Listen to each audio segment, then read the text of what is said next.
প্রথম চান্সে যদি জান্নাতে যেতে চান, জাহান্নামের কোনো স্পর্শ ছাড়া যদি জান্নাতে যেতে চান, তাহলে এই 16 বদঅভ্যাস থেকে, 16টি অপরাধ থেকে নিজেকে বাঁচাবার চেষ্টা করতে হবে। নাম্বার 1, যাদের মধ্যে ঈমান নাই তারা জান্নাতে যেতে পারবে না। দ্বিতীয় সবচেয়ে বড় বাধা হলো আত্মীয়তার সম্পর্ক ছিন্ন করা। আত্মীয়তার সম্পর্ক ছিন্নকারী সে জান্নাতে যেতে পারবে না।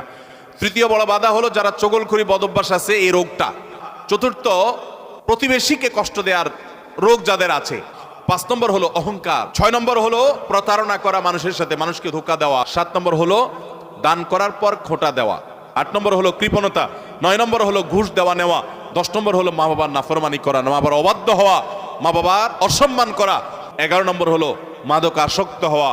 12 নম্বর হলো হারাম উপার্জন দ্বারা, হারাম খাদ্য দ্বারা, পানীয় দ্বারা শরীর গঠন করা। আর 13 নম্বর হলো রূঢ় স্বভাবের হওয়া। 14 নম্বর হলো গণক হওয়া। 15 নম্বর হলো ব্ল্যাক ম্যাজিক করা, ব্ল্যাক ম্যাজিশিয়ান। আর 16 নম্বর হলো সিল্কের পোশাক পরা।